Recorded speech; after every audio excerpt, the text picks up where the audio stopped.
کیا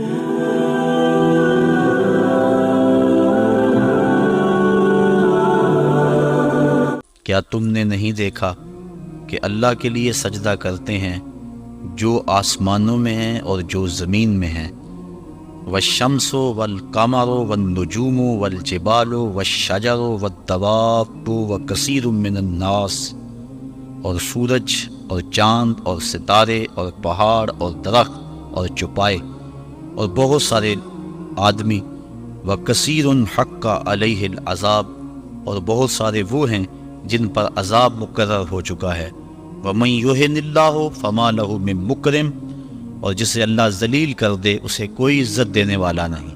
ان اللہ یفعل ما یشاء، جو چاہتا ہے وہ کرتا ہے۔ کائنات کا ایک ایک ذرہ اس کے حضور سجدہ ریز ہے، طوعا و کرہن، چاہتے ہوئے بھی اور کچھ نہ چاہتے ہوئے بھی۔ سجدہ کیا ہے؟ حضرت امام راغب اصفہانی مفردات قرآن میں بیان کرتے ہیں، السجدہ تو فی الاصل التذلل، سجدہ اصل میں جھکنے کو کہتے ہیں، لیکن شریعت اسلامیہ کی اصطلاح میں وضع الجبہہ بقصد العبادہ، عبادت کی نیت سے پیشانی کو رکھ دینا سجدہ کہلاتا ہے۔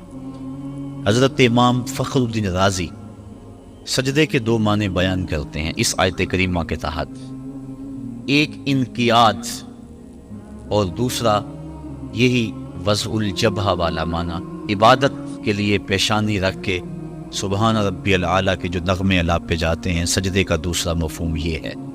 انقیاد کا معنی یہ ہے کہ پوری کائنات اللہ کے حکم کی پابند ہے، انسان کو اس نے اختیار دے رکھا ہے، باقی کائنات کا ایک ایک ذرہ جو ہے وہ جو کہتا ہے وہی کرتا ہے۔ انسانوں میں سے بہت سارے لوگ اس کے حکم کے پابند ہیں، اور کچھ لوگ ایسے ہیں کہ جو اس کے حکم کی دنیا پہ پرواہ نہیں کرتے۔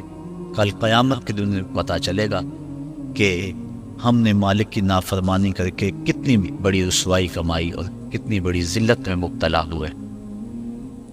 ارشاد فرمایا جو کچھ آسمانوں میں ہے اور جو کچھ زمین میں ہے، والشمس والقمر، اور سورج بھی اللہ کو سجدہ کرتا ہے۔ علماء کہتے ہیں یہ سورج جب طلوع ہوتا ہے تو سجدے سے اٹھتا ہے، اور جب وہ استوا تک درمیان تک آتا ہے تو یہ قیام میں لیتا ہے، اور جب وہ دوبارہ مائل بغروب ہوتا ہے تو یہ رکوع میں ہوتا ہے، اور جب وہ غروب ہوتا ہے تو سجدے میں ہوتا ہے۔ ایک حدیث کے لفظ بھی ہیں کہ سورج جب ڈوبتا ہے تو عرش الہی کے نیچے سجدہ ریز ہوتا ہے۔ کائنات کی ہر شے اس کی عبادت میں ہے، ہر شخص ہر شے کا انداز عبادت اپنا ہے۔ درخت قیام میں ہے، چوپائے رکوع میں ہیں، مینڈک اور اس قبیل کے دوسرے جانور تشہد میں ہیں، اور حشرات الارض سجدے میں ہیں۔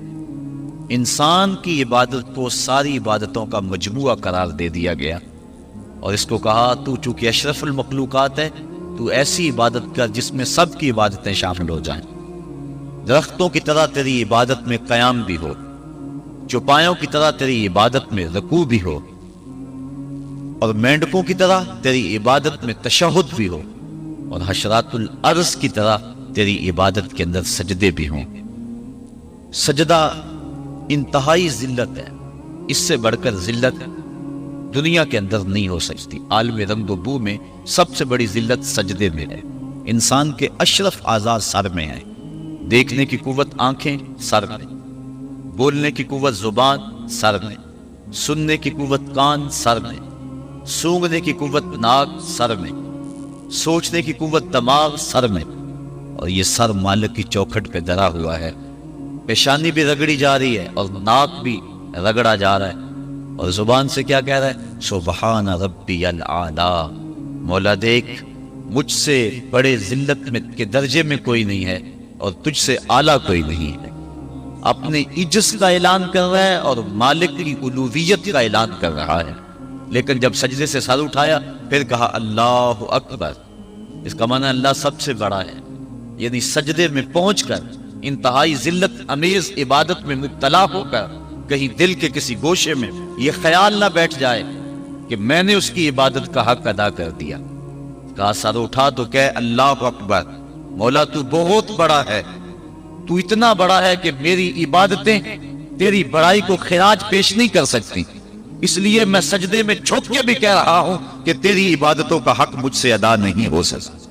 تو اتنا بالا ہے، اتنا بڑا ہے، اتنا عظیم المرتبت ہے کہ تیری عبادت کا حق ادا نہیں ہو سکتا۔ مصطفیٰ جان رحمت اللہ کی عبادت اتنی کثرت سے کی کہ حتیٰ تتورم قدماہ، یہاں تک کہ حضور کے دونوں پاؤں پہ سوجن آ جاتی، اور اللہ خود فرما رہا ہے محبوب ساری رات جاگا نہ کر، کبھی سو بھی تو لیا کر، لیکن اس کے باوجود کہتے ہیں ما عبدناک حق کا عبادتک، اے اللہ تیری عبادت کا جو حق تھا تیرے بندے سے ادا ہی نہیں ہو سکا۔ تو اتنی عبادت کرنے کے باوجود بھی کہا کہ تیری عبادت کا حق ادا نہیں ہو سکا، اور یقیناً بندہ اس کی عبادت کا حق ادا نہیں کر سکتا۔ وہ جتنا بلند و بالا ہے، جتنا وہ عظیم المرتبت ہے، جتنی اس کے شانیں ہیں، بندہ جتنا مرضی جھک جائے اس کی عظمتوں اور اس کی بڑائیوں کو خراج پیش کرنے کا حق ادا نہیں ہو سکتا۔ اس لیے جھک کر جب سر اٹھایا پھر اس کی بڑائی بولی، اللہ اکبر، مالک تو سب سے بڑا ہے، تو اتنا بڑا ہے کہ میں سجدے میں جھک کر بھی تیری بڑائی کو خراج پیش نہیں کر سکا، اور تیری بڑائی کے سامنے سر جھکا کر بھی اپنی عجز کا اظہار کر کے بھی میں پھر بھی خراج نہیں دے سکا، اور بھی جھکنے کہ میرے اندر سکت ہوتی اور کوئی حالات ایسے ہوتے پھر بھی تیری بڑائی کا حق ادا نہ ہو سکتا۔ تو اتنا بڑا ہے اور اتنا بلند و بالا اور عظیم المرتبت ہے۔ حضور نبی رحمت صلی اللہ علیہ وسلم نے ارشاد فرمایا بندے کو سب سے زیادہ قرب سجدے میں ملتا ہے، اور سجدے میں اس لیے فرمایا کثرت کے ساتھ دعا مانگا کرو۔ اور ایک روایت کے لفظ ہیں کہ جب بنی آدم اولاد آدم سجدے میں سر رکھ کے سبحان ربی العالی کے نغمے الاپتی ہے تو شیطان پیٹتا ہے، روتا ہے، چیختا ہے کہ مجھے سجدے کا حکم دیا گیا اور میں نے انکار کر کے اللہ کی ناراضگی مول لے لی اور جہنم کا حقدار بنا، اور اس کو جو سجدے کا حکم دیا اور اس نے سجدہ کر کے اللہ کی رضا حاصل کر لی اور جنت کا حقدار بن گیا۔ شیطان کو ایک سجدے کا حکم دیا گیا تھا لیکن اس نے اسے ایک سجدے سے بھی انکار کر دیا۔ فرشتوں کو ایک سجدے کا حکم دیا گیا تھا لیکن انہوں نے 2 سجدے کیے۔ یہ جو ہم بھی نماز پڑھتے ہیں ارشاد ہے ورکعوا واسجدوا، رکوع کرو اور سجدہ کرو، تو اسی طرح کا حکم ورکعوا ہے اور اسی طرح کا حکم واسجدوا ہے۔ رکوع کرو اور سجدہ کرو، رکوع ہم ایک کرتے ہیں، سجدے 2 کرتے ہیں، یا تو پھر رکوع بھی 2 کیا کریں یا پھر سجدہ بھی 1 کیا کریں، چونکہ امر ہے امر، اور امر تکرار کا تقاضا نہیں کرتا اور نہ اس کا احتمال رکھتا ہے۔ میں آپ کو ایک بات کہوں تو ایک مرتبہ آپ اس کو تسلیم کر لیں تو جو امر کی تعبیر ہوگی، تو امر تکرار کا تقاضا نہیں کرتا۔ تو کہا گیا سجدہ کرو تو ایک سجدہ کرنا واجب تھا لیکن ہم سجدے 2 کرتے ہیں۔ تو علماء کہتے ہیں کہ جب فرشتوں نے سجدے میں پیشانی رکھی اور سبحان ربی العالی کے نغمے الاپے اور سجدے سے سر اٹھایا، دیکھا کہ ایک اکڑا کھڑا ہے، پھر دوبارہ سجدے میں سر رکھ کے سبحان ربی العالی کہنا شروع کر دیا، میرے مالک تیرا شکر تو نے ہمیں سجدے کی توفیق عطا فرما دی۔ اس لیے سجدے 2 ہو گئے اور رکوع 1 رہا۔ سجدہ انتہائی ذلت ہے اور عبادت کا انتہائی درجہ ہے۔ سجدے میں سر رکھ کے جو دعا مانگی جائے اللہ اس دعا کو رد نہیں کرتا۔ شیطان نے اللہ کے روبرو اس کی عزت کی قسم کھا کے کہا مجھے تیری عزت و جلالت کی قسم، میں تیرے بندوں کو تیرے تک نہیں پہنچنے دوں گا، ان کے دائیں سے آؤں گا، ان کے بائیں سے آؤں گا، ان کے آگے سے آؤں گا، ان کے پیچھے سے آؤں گا، ان کی چاروں سمتیں گھیر دوں گا اور ان کو تیرے تک نہیں پہنچنے دوں گا۔ حضور فرمایا ظالم 2 رستے بھول گیا، کوئی بندہ سجدے میں پیشانی رکھ کے اس کو پکارتا ہے تو مالک اس کو بھی رستہ عطا فرما دیتا ہے، اور کوئی ہاتھ اٹھا کے دعا مانگتا ہے تو مالک اس کی بھی رد نہیں فرماتا۔ بلکہ حدیث کے لفظ ان ربکم حیی کریم یستحیی من عبدہ اذا رفع یدیہ ان یردہما صفرا، تمہارا رب سخی بھی ہے، زندہ بھی ہے، کریم بھی ہے۔ بندے جب اس کے سامنے ہاتھ پھیلا کے دعا مانگتے ہیں اللہ فرماتا ہے مجھے شرم آتی ہے ان کے اٹھے ہوئے ہاتھوں کو خالی کیسے موڑ دو۔ تو بندے اس کے حضور جب مانگیں، مطالبہ کریں تو مالک بندوں کی دعاؤں کو قبول کرتا ہے۔ تو یہ دو راستے کھلے ہوئے ہیں، ہاتھ اٹھا کے دعا مانگیں یا سجدے میں سر جھکا کے دعا مانگیں، تو مالک اپنے بندوں کی دعا کو قبول فرماتا ہے، شرف قبولیت بخشتا ہے۔ سجدہ بندگی کا اظہار ہے، اور انسان جتنے مرضی مرتبہ کمال پہ پہنچ جائے اس کے لیے اعزاز یہ ہے کہ وہ بندہ ہو۔ حضور معراج کی قربت خاص میں جب پہنچے اور مالک نے اپنے محبوب سے پوچھا بما اشرفک یا احمد، پیارے بتا تجھے کس چیز سے نوازا جائے، تو اس قرب خاص میں محبوب نے کیا انتخاب کیا اور کس چیز کا مطالبہ کیا؟ حضرت امام رازی نے لکھا، اور بھی علماء نے، ملا جیون تفسیرات احمدیہ میں لکھتے ہیں کہ حضور نبی رحمت صلی اللہ علیہ وسلم نے اس قرب خاص میں اللہ کی بارگاہ میں عرض کی، بنسبتی الیک شرفنی بالعبودیہ، اے اللہ ساری زندگی سجدوں میں پیشانی رکھ کے میں کہتا رہا ہوں کہ تو میرا اللہ ہے، آج تو بھی تو کہہ دے کہ تو میرا بندہ ہے، تو مجھے بندہ کہہ کے پکار دے۔ بندگی میں جو مزہ ہے بندے کے لیے، اس سے بڑا اور کوئی اعزاز ہو ہی نہیں سکتا۔ حضرت غوث اعظم شیخ عبد القادر جیلانی رحمۃ اللہ تعالی علیہ فرماتے ہیں کہ ولایت میں سب سے کمال مرتبہ جو بندے کو نصیب ہوتا ہے وہ مقام بندگی ہے۔ بندگی وہ دولت ہے کہ جو بندے کو کائنات کی قوتوں کے سامنے سینہ سپر ہونے کی قوت دیتی۔ جب خدا کے سامنے بندہ جھک جاتا ہے تو پھر کسی اور کے آگے نہیں جھکتا۔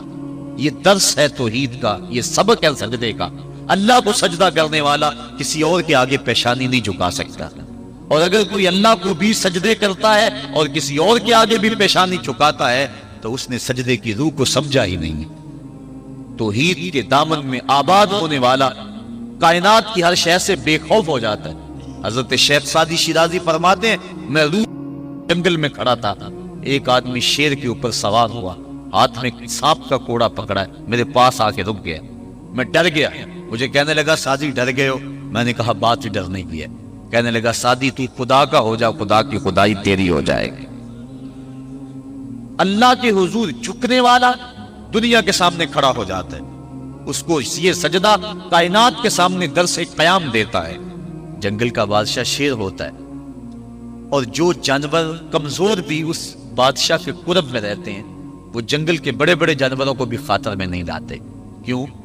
ان کے اپنی ذات میں تو اتنی قوت نہیں ہوتی، لیکن انہیں اس شے کا احساس ہوتا ہے کہ میں جس کی صحبت میں رہ رہا ہوں وہ اس جنگل کا بادشاہ ہے، اس کی قوت کا لوہا سارے مانتے، اور اس کے قرب میں رہنے والے، اس کی گود میں رہنے والے کسی اور کو خاطر میں نہیں لاتے، اور کسی کا خوف ان کے سینے میں پیدا نہیں ہوتا۔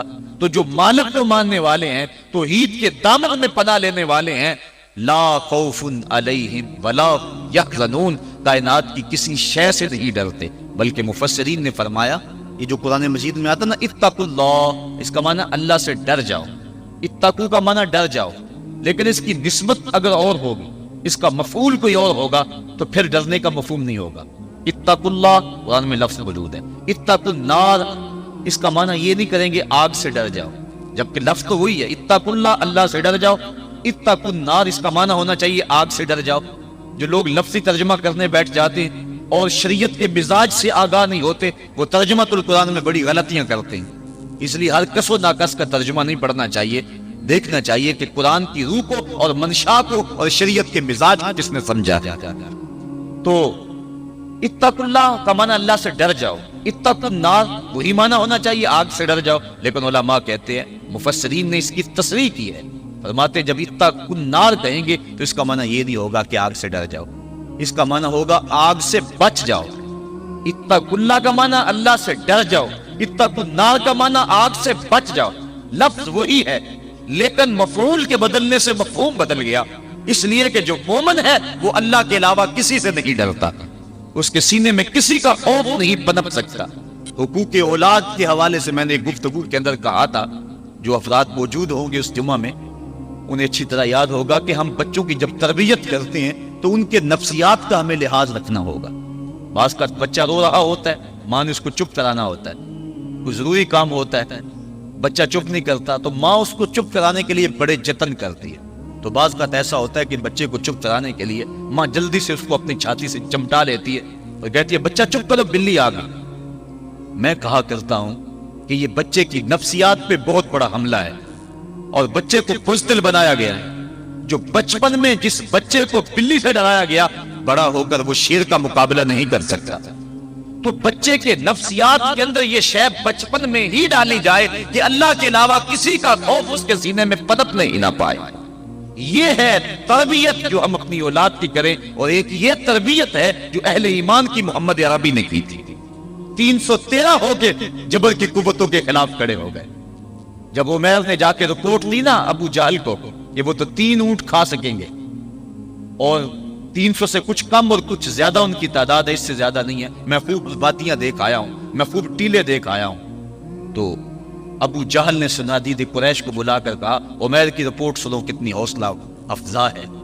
صبح لڑائی کی نوبت نہیں آئے گی، صبح تو رسیاں اکٹھی کرو، جکڑ جکڑ کے مسلمانوں کو اونٹوں کی پشتوں پہ باندھ لیں گے اور پھر سین حرم میں جا کے کعبۃ اللہ کی دیواروں کے ساتھ باندھ دیں گے.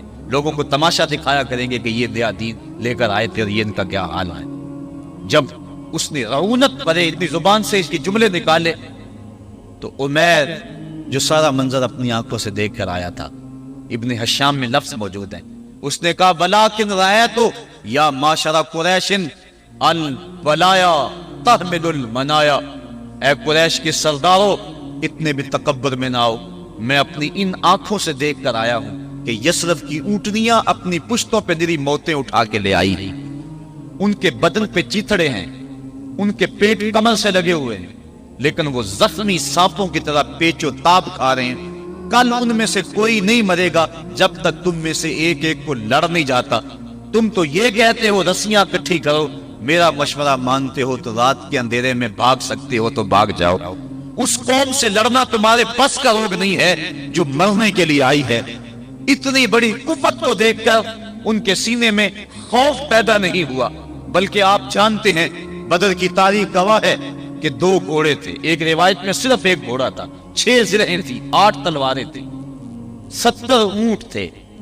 اور جن کے پاس تلواریں دی تو انہوں نے کھجوروں کے ڈنڈے توڑ لیے اور ہواؤں میں لہرانے شروع کر دیے. جب یہ ملکوتی قافلہ مدینے سے باہر نکل رہا تھا، دکانوں پہ یہودی عیسائی بیٹھے تھے. انہوں نے کہا مسلمانوں کس بل بوتے پہ جا رہے ہو، کس برتے پہ جا رہے ہو، کون سا آسرا ہے تمہارا، آلات حرب و ضرب تو تمہارے پاس موجود نہیں. اتنی بڑی قوت سے ٹکرانے جا رہے ہو جو کیل کانٹے سے اور اسلحے سے آلات حرب و ضرب سے لیس ہو کے آئی ہے. تم مقابلہ کیسے کر پاؤ گے، کس بل بوتے پہ جا رہے ہو. حضور کملی اوڑے ساتھ ساتھ چل رہے تھے. صحابہ نے اشارہ کر کے کہا نہ تیغو تیر پر تکیا، نہ خنجر پر، نہ بالے پر، بھروسہ ہے تو اس سادی سی کالی کملی والے پر.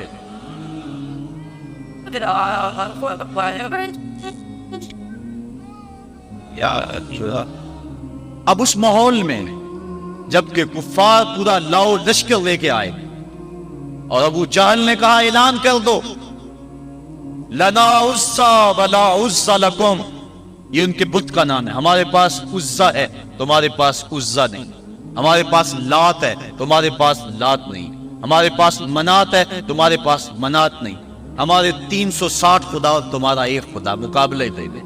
اس نے کہا کھڑے ہو کے اونچی جگہ پہ کہا اپنے نقیب کو اعلان کرو لنا عزا ولا عزا لکم. حضور کے کانوں میں آواز پڑی، فرمایا علی تم بھی اونچے ٹیلے پہ کھڑے ہو جاؤ اور تم ان کو جواب میں کہو اللہ مولانا ولا مولا لکم، اللہ ہمارا مولا ہے تمہارا مولا کوئی نہیں ہے. اور پھر حضور نے سجدے میں سر رکھ دیا.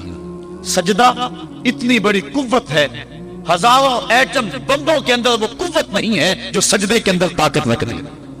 آج دنیا سے ہم ڈر رہے ہیں اس لیے کہ ہمارے سجدے چھن گئے ہیں، ہمارے سجدوں کی آبرو چھن گئی ہے، ہمارے سجدوں میں وہ حرارت اور گرمی نہیں رہی، وہ رقت اور وہ نرمی نہیں رہی. بدر کا میدان ہے، 1000 کا لشکر جرار مقابلے میں ہے اور وہ پورے لاؤ لشکر کے ساتھ ناز و تفاخر کے اندر مسلمانوں کو ملیا میٹ کر دینے کے جذبوں سے تانت پیس رہے ہیں کہ آج مسلمانوں کو کچا چبا دیں گے. مسلمانوں کے ساتھ پاس صرف 8 تلواریں اور ان کے بطن میں کھانے کے لیے کچھ نہیں. جس کھجور کو چوس کے روزہ رکھتے ہیں اسی کھجور کو چوس کے روزہ افطار کرتے ہیں. یہ حالت مسلمانوں کی، بدن پہ چیتھڑے لگے ہوئے کپڑے ہیں، عجیب حالت ہے. پھر کون سا آسرا تھا جو مسلمانوں کے کام آیا؟ مصطفیٰ کریم نے مسجد عریش میں سجدے میں پیشانی جھکا دی. حضرت ابو بکر صدیق رضی اللہ تعالیٰ عنہ فرماتے ہیں میں حضور کے ساتھ تھا، ساری رات مصطفیٰ روتے رہے، آنکھوں میں آنسو ہیں. حضور کی چادر سر انور سے سرک کے حضور کے کندھوں پہ آ جاتی، پھر کندھوں سے پشت پہ آ جاتی. میں اٹھا کے حضور علیہ السلام کے سر پہ رکھتا اور کہتا حضور بس کرو. حضور بار بار روتے اور اللہ کی بارگاہ میں سجدے میں سر ڈال کر التجائیں کرتے. لفظ کیا تھے محبوب کی زبان پہ؟ آج تک ایسی ناز والی دعا کسی نے نہیں کی ہے جیسی دعا مصطفیٰ جان رحمت نے کی. مصطفیٰ کریم سجدے میں سر رکھا ہے اور کیا کہا؟ اللہم ان تہلک ہذہ العصابہ لم تعبد فی الارض ابدا. میرے مالک میں نہیں کہتا کہ ان لوگوں کو بچا لے، دیکھ میری زندگی کی کمائی یہی 313 ہے جو میں تیری چوکھٹ پہ لے کے حاضر ہو گیا ہوں.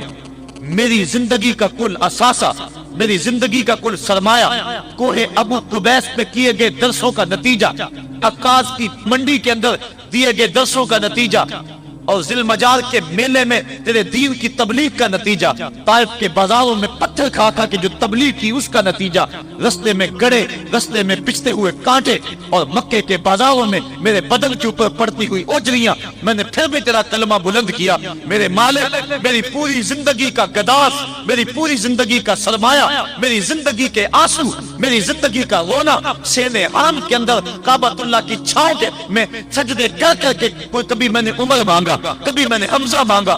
تیرے دین کے لیے میں نے جو ایک ایک کر کے تنکا جوڑا اور یہ ایک چھوٹا سا گھونسلہ بنایا.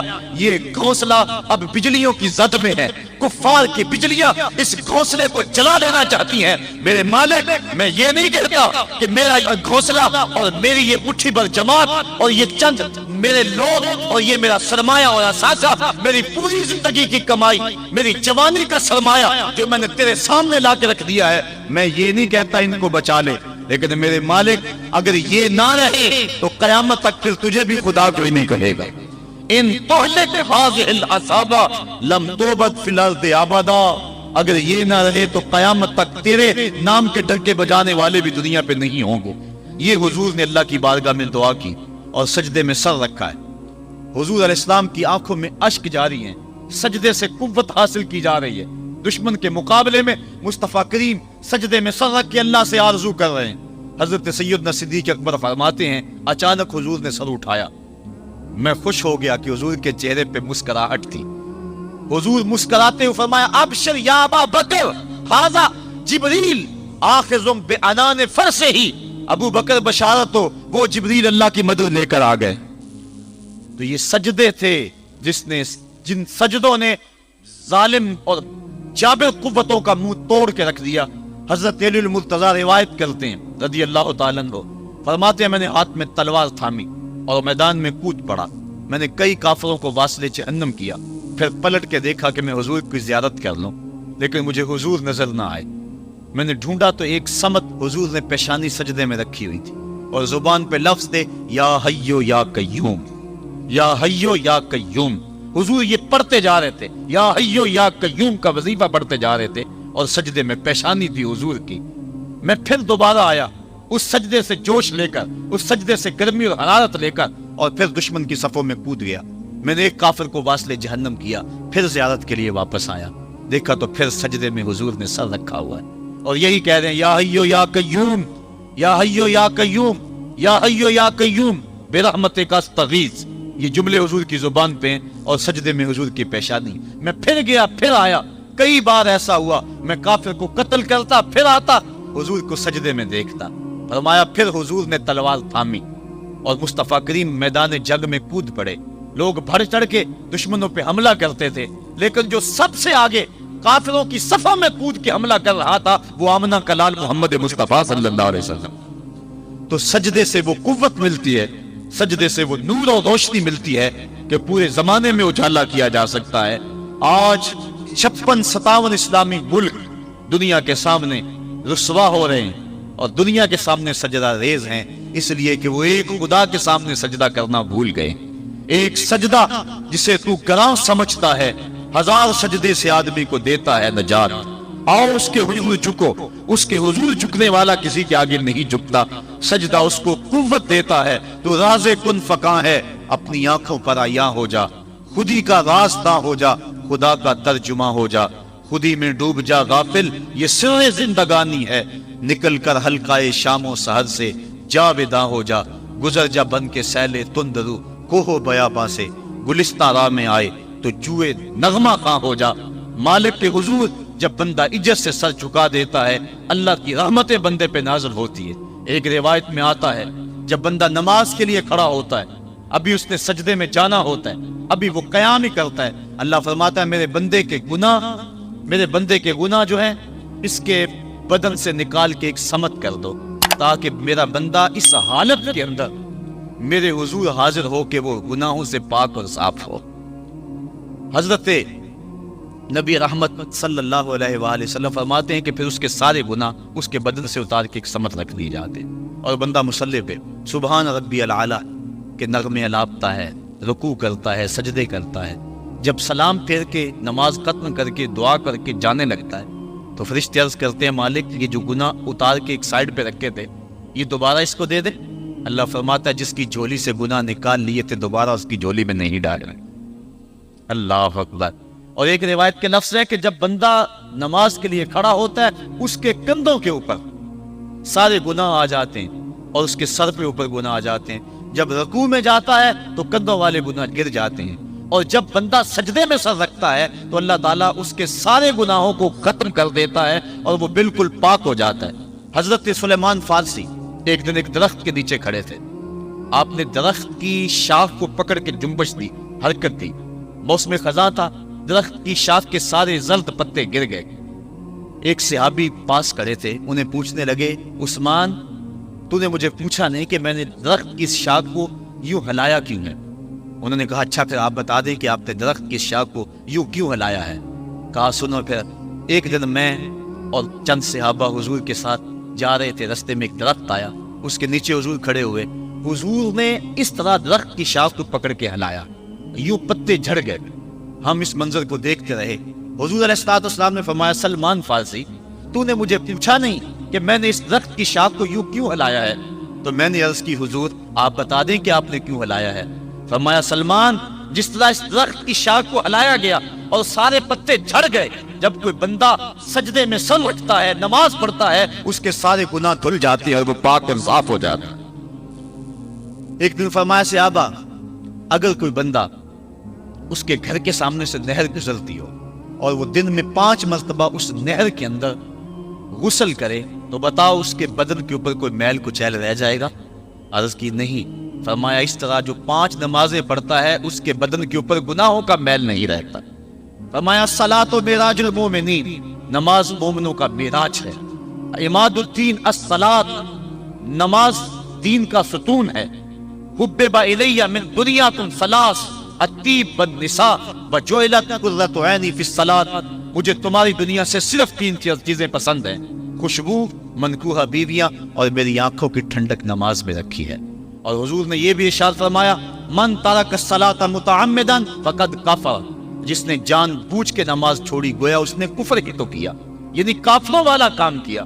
حضرت امام فخر الدین رازی نے تفسیر کبیر میں لکھا حافظوا علی الصلوات والصلاۃ الوسطی, اس آیت کریمہ کے تحت ایک عورت مدینے کی گلیوں میں چیخ رہی ہے اور کہنے لگی مجھے حضور کے در کا پتہ بتاؤ. حضور کی چوکھٹ کا پتہ بتلایا گیا, وہ حاضر ہے. آقا کریم صلی اللہ علیہ وسلم کی خدمت میں عرض کی حضور میرا خامد سفر پہ گیا ہوا تھا اور میں نے اس کی عدم موجودگی کے اندر زنا کر لیا, حمل ٹھہر گیا, اور جو بچہ پیدا ہوا میں نے مارے شرم کے اس بچے کو سرکے کے مرتبان میں ڈال دیا, اور پھر اسی سرکے سے میں لوگوں کو فروخت کرتی رہی. اب جب کہ میرا ضمیر جاگا ہے میں آپ کی خدمت میں حاضر ہوئی, مجھے بتایا جائے کہ میرے گناہ کا بھی کوئی کفارہ ہے. حضور نے ارشاد فرمایا جو تو نے زنا کیا ہے اس کی سزا رجم ہے کیونکہ تو شادی شدہ ہے, اور جو تو نے بچے کو قتل کیا ہے قتل کی سزا قتل ہے, اور جو تو نے سرکہ بیچا ہے فقط ارتکبت کبیرہ, تو نے کبیرہ گناہ کیا ہے, اس کی سزا تو قیامت کے دن پائے گی. اس کے بعد حضور فرمایا ان تینوں گناہوں کی یہ سزا ہے، لیکن جس طرح تو گھبرائی ہوئی آئی تھی میں تو یہ سمجھا تھا شاید تیری نماز اثر قضا ہو گئی ہے۔ اب آپ اندازہ کریں کہ نماز کی اہمیت کیا ہے اور ہم اس بات میں کتنی سستی کرتے ہیں۔ کسی سے پوچھا جائے نا آؤ نماز پڑھنے چلے، وہ کہتے ہیں بس یار میرے کپڑے پلید ہیں، کپڑے میرے پاک نہیں ہیں۔ تیرے کپڑے کیسے پاک رہ سکتے ہیں؟ تو اللہ کے حضور جھکنا نہیں جانتا، تیرے کپڑے بھی پلید ہے، تیرا دل بھی پلید ہے، تو اس کے حضور جھک کے تو دیکھ، تن بھی ستھرا کر دے گا، تیری روح کو بھی پاکی دے دے گا، تیرے قلب کو بھی طہارت بخش دے۔ تو اس کے حضور آ جھک، اس کے حضور سجدوں سے اللہ کے حضور خراج پیش کر اپنی محبتوں کا۔ جب بندہ سجدے میں سر رکھتا ہے اللہ فرشتوں میں فخر کرتا ہے، میرے بندے کو دیکھو نا، بالآخر میرے حضور ہی جھکا ہے نا، کتنے گناہ کیے اس نے، کتنے جرم کیے اس نے، لیکن بالآخر میرے حضور آیا اور اپنے گناہوں کی معافی مانگتا ہے۔ فرشتوں گواہ ہو جاؤ میں نے اپنے اس بندے کی مغفرت فرما دی۔ تو اللہ کے حضور نماز پڑھنے والا، بلکہ ایک روایت مسند امام احمد بن حنبل میں موجود ہے، حضور فرمایا جب بندہ نماز کے ارادے کے لیے اٹھتا ہے اور وضو کرنے کے لیے، جب پانی کا پہلا قطرہ چلو پہ لیتا ہے، جو ہی اس کے بدن سے وضو کا پانی چھوتا ہے اللہ اس کے گناہوں کو معاف فرما دیتا ہے۔ جس نماز کے قصد کے لیے اٹھیں اور وضو کریں اور پانی چھوتے ہی گناہ معاف ہو جائیں، اگر اس نماز کا اعلیٰ درجہ سجدہ کر لیا جائے تو پھر مالک کی کتنی رحمتیں نازل ہوگی۔ یہ کتنی بڑی دولت ہے، یہ کتنا بڑا سرمایہ ہے جس سے ہم لوگ محروم رہ جاتے ہیں۔ آؤ اللہ کی رحمتیں سجدے میں ڈھونڈے، سجدے میں پیشانی رکھ کے جب ہم اس کی رحمت کو مانگے تو وہ مالک ہمارے اوپر رحمتیں نازل کرے گا۔ آج پوری دنیا کے اوپر مسلمانوں کے ساتھ جو حالات ہیں وہ کسی سے مخفی نہیں۔ کوئی کہتا ہے کہ معاشی طور پہ مسلمان کمزور ہیں، اس وجہ کو بھی میں تسلیم کرتا ہوں۔ مسلمان کے پاس آلات حرب و ضرب بھی موجود نہیں ہیں، اس وجہ کو بھی تسلیم کر لیا جائے۔ سیاسی طور پہ مسلمان کمزور ہیں، اس وجہ کو بھی تسلیم کر لیا جائے۔ یہ ساری وجہیں اپنی جگہ پہ، لیکن یہ بھی تو سنو مسلمانوں کی تعداد اس وقت 1,40,00,000,000 ہے۔ افرادی قوت اتنی کبھی بھی مسلمانوں کی نہیں ہوئی تھی۔ اس وقت مسلمانوں کے پاس ایٹمی طاقت موجود ہے، اتنی قوت عسکری کبھی بھی مسلمانوں کے پاس نہیں ہوئی تھی۔ 56 اسلامی ملک ہیں جن میں قیمتی معدنیات سے اور تیل کی دولت سے اور سونے کی قیمتی معدنیات سے یہ مسلمان مالا مال ہیں۔ کیا کچھ نہیں ہے جو مسلمانوں کے پاس نہ ہو، لیکن ایک دولت چھن گئی مسلمانوں کے پاس، وہ سجدے کی آبرو، وہ سجدے کی عزت، وہ پیشانی رکھ کے اس رب کو پکارنا جو سب سے اعلیٰ ہے، جو سب سے بالا ہے، جس نے موسیٰ کے فرعون کو نیل کی موجوں میں ڈبو دیا۔ کیا پوری امت مسلمہ 1,40,00,000,000 انسان سجدے میں سر رکھ کے سبحان ربی الاعلیٰ کے نغمے آلات کے اپنے رب سے گزارش کریں اور اپنی امت کا رونا روئیں؟ کشمیر میں لٹتی ہوئی جوانیاں اور قدس کے اندر بہتا ہوا خون، شبرغان سے لے کر کابل و قندھار تک اور موصل سے لے کر تقریب تک مسلمان کے اوپر جو ظلم و تشدد ہو رہے ہیں، اپنے رب کے حضور اس کا دکھڑا سنائیں اور اپنے مالک کو کہیں میرے مالک ہم لٹ گئے، ہم کٹ گئے، ہم پٹ گئے، اسلحے بھی موجود، افرادی قوت بھی موجود، سیاسی طاقتیں بھی موجود، لیکن اس کے باوجود مسلمان دبتا چلا جا رہا ہے۔ اسی کشتی کو ہے خوف تلاطم صد حیف، منہ موڑ دیے تھے جس نے بڑھتے ہوئے طوفانوں کے، جو 300 ہو کر جرأت اور وہ طاقت اور وہ عظیمت کی داستانیں رقم کرتے ہیں کہ مالک تو بھی اس دن کو یوم فرقان کہہ کے پکارتا ہے۔ آج وہ امت بیچ منجدار کے اس امت کی کشتی ہچکولے کھا رہی ہے۔ ہماری فریاد، ہمارا استغاثہ تیرے سے ہے، میرے مالک ہمارا کھویا ہوا وقار بحال کر دے اور اس امت کو اس مرتبہ کمال تک پہنچا دے جس مرتبہ کمال تک یہ امت پہلے پہنچی تھی، اور ان کا کھویا ہوا وقار بحال کر دیا جائے۔ آج بھی ہم اگر سجدوں سے اپنے رب کو منا لیں اور وہ روٹھا ہوا رب آج بھی ہماری مدد کے لیے آ جائے تو پھر کوئی قوت، کوئی طاقت ہمیں نہیں لتاڑ سکتی۔ آئیے ہم سجدے سے اپنے مالک، اپنے خالق اور اپنے رازق کے حضور اپنی محبتوں اور اپنی الفتوں کا خراج پیش کریں۔ نماز ایک ایسی عبادت ہے جس کا حکم قرآن میں 750 مرتبہ کے قریب دیا گیا۔ اور ایک آخری بات عرض کر کے اپنے موضوع کو سمیٹنا چاہوں گا۔ میرے اور آپ کے آقا مولا حضور نبی رحمت صلی اللہ علیہ وسلم پر جب وقت آخر آیا تو آخری وصیتیں جو حضور نے اپنی زندگی میں کی وہ کیا تھی؟ 2 وصیتیں تھی حضور کی آخری، جب حضور ایام مرض میں تھے، اور آخری وصیتیں اس کے بعد حضور نے کوئی کلام نہیں کیا، وہ یہی تھا الصلاۃ الصلاۃ۔ الصلاۃ الصلاۃ، لوگوں میں تمہیں نماز کی تاکید کرتا ہوں، میں نماز کی تاکید کرتا ہوں۔ اور دوسرا فرمایا جو تمہاری ملک میں تمہارے غلام اور تمہاری لونڈیاں ہیں ان کے ساتھ حسن سلوک کی تاکید کرتا ہوں۔ یہ آخری دو باتیں تھی جو حضور نے ارشاد کی، حقوق اللہ کے حوالے سے نماز اور حقوق العباد کے حوالے سے حضور نے کمزوروں کے حق ان تک پہنچانے کی تاکید امت کو دی، اور اس کے بعد پھر حضور انتقال کر گئے۔ آئیے ہم سجدوں سے اپنے رب کو راضی رکھیں۔ اللہ مجھے آپ کو توفیق عمل عطا فرمائے۔